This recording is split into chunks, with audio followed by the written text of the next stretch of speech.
free. Hakuwa na ukwasi mkubwa, hakuwa na fedha zote zinagawa kwa watu, hakuwa na kanisa kubwa sana. Alikuwa na washirika 12 peke yake, lakini bado maisha yake yalionekana kwamba yamegusa watu kuliko mtu yoyote yule. Amen. Nikasema kwamba maisha yako hayataandikwa kwa yale unayoweza kumiliki. Jina la Baba likiwe. Maisha yako hapa duniani baada ya kuwa umeondoka hayatahesabika kwa yale uliyoweza kumiliki au kwa yale ambayo ulikuwa unataka kujitunzia. Ndio maana Biblia akasema ya kwamba Ukristo ni kuishi kwa ajili ya mtu mwingine. Tofauti ya Yesu na Mafarisayo ilikuwa ni moja tu. Jina la Baba likiwe.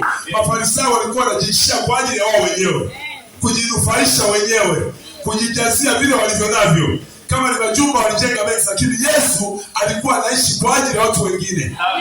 Yesu alisimama daraja ya walio maskini sana, ya walio wagonjwa sana, ya waliolemewa sana, waliokata tamaa sana. Maisha yake yakagusa watu wote. Kila sehemu ambayo ungeenda wagonjwa walikwambia wewe mtu wa tofauti. Haleluya. Ungeenda kwa watu wanaomtafuta Mungu wakwambia wewe mtu anakuonyesha njia ya kweli. Lakini Mafarisayo maisha yao yalikuwa ni maisha ya kujinufaisha wao wenyewe. Bwana Biblia akasema kwamba maisha sio kila ambacho unaweza kujimilikisha au kujijazia katika maisha.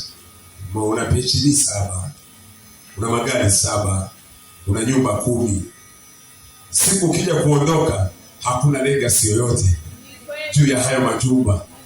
Kuna watu wengi sana waliwahi kupita kwenye hii dunia wakafanya vitu hivyo, mpaka leo hawako kwenye vitabu vya kumbukumbu. Kwa sababu gani? Ni maisha uliyojiishia wewe mwenyewe. Ila maisha ambayo yanaandikwa ni maisha uliyojaribu kuishia watu. Haleluya. Jina la Baba likiwe. Ndivyo nikasema ya kwamba mhubiri yoyote atakayeishi maisha au atakayehubiri injili kwa ajili ya kuwanufaisha watu, huyo ataacha legacy ndani ya ujumbe. Ila ambaye atafanya hii injili kwa ajili ya manufaa yake mwenyewe, akiondoka ameondoka. Haleluya. Ndio maana ndugu Branham, kwa sababu hii injili ya kuitumia kwa ajili ya legacy mwenyewe, aliitumia kwa ajili ya watu. Aliishi kwa ajili ya watu. Aliteseka kwa ajili ya watu. Aliacha familia yake kwa ajili ya watu. Aliomba kwa ajili ya watu. Alilala maporini kwa ajili ya watu. Ndio maana maisha yake yakagusa watu wote tofauti. Na ndio maana leo tunamwona mtu wa tofauti kwamba hakika Mungu alikuwa amemtuma. Haleluya.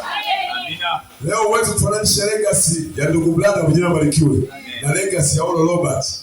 Amen. Amina. Kwa sababu ya vile ambavyo waliweza kugusa maisha ya watu. Amen. Jina la Baba barikiwe. Amina. Amen. Nikawa nimeiachia hapo hiyo kauli. Yaani nitaka kuzungumza kitu kidogo tu jioni ya leo. Amen. Kuhusiana na hii habari ya kitu tunachokizungumzia. Jina la Baba barikiwe. Sasa Mungu kabla hajawa Mungu alikuwa ni Elohim. Amen. Alikuwa anaishi yeye peke yake, anayedumu peke yake. Sasa bado Mungu, pamoja na kwamba alikuwa ni yeye aishie peke yake, Mungu alikuwa ni kiumbe kimoja cha ajabu. Sasa Mungu ni kiumbe. Mungu sio upepo. Sasa tunaposema kwamba Mungu anajua yote na Mungu yuko mahali pote, sio kusema Mungu ali kwenye mti yuko, hapana. Mungu ni kiumbe. Ni kiumbe kinachoishi kabisa. Amen. Haleluya. Ndio maana Yesu anasema siku ninaenda hapo ninarudi. Nafsi kabisa ya mtu anasema ninarudi, ni mtu anarudi. Yesu ni mtu. Amen. Hutaonana na Yesu kama upepo, hapana. Yesu ni mtu kabisa, binadamu. Amen. Jina la Baba likiwe. Kwa sababu kuna mtu ishe kumfuata, mfuate mtu. Bwana Paulo anasema kwamba nifuateni mimi kama nilivyopata Kristo Yesu. Kwa sababu yeye mwenyewe alimfuata kwanza mtu afu naye kumfuata kwa ujumbe. Haleluya. Mungu ni kiumbe. Kwa hiyo kabla ajawa Mungu, jina lake likiwe, Mungu alikuwa na mawazo. Haleluya. Amen. Amina. Maandiko yanasema kwamba mawazo ni mbegu ya mambo. Amen. Mawazo ndio chimbuko ya kila kitu. Sababu ndio maana pia kahubiri ujumbe unaitwa huyu Melkizedeki ni nani? Mungu mwanzo wake alianzia kwenye mawazo. Unapozungumzia habari ya Mungu, hadithi yote inaanzia kwenye mawazo. Alipotoka kwenye mawazo ndipo likawa neno lililotamkwa. Kutoka kwenye neno lililotamkwa ndipo likawa neno lililodhihirishwa. Kabla Mungu ajawa Mungu, jina barikiwe. Kabla ajawa haya yote mnayoyaona leo, kabla ajawa na madhihirisho ya kwenda kuabudiwa, bado alikuwa ni Mungu. bado alikuwa na wazo la kuwa Mungu. Haleluya. Nataka kusema nini? Nataka kumaanisha ya kwamba kabla ujao chochote kile lazima uwe na wazo. Lazima uwe na mawazo. Moja ya sifa ya wanadamu, lazima uwe na wazo. Nabii akawafundisha akasema hivi, think positive. Waza chanya. Unachowaza kinaenda kuwa. Sa Mungu alianzia kwenye mawazo. Nawe ni mwana wa Mungu. Kila kitu unachopanda kinaenda kuwa.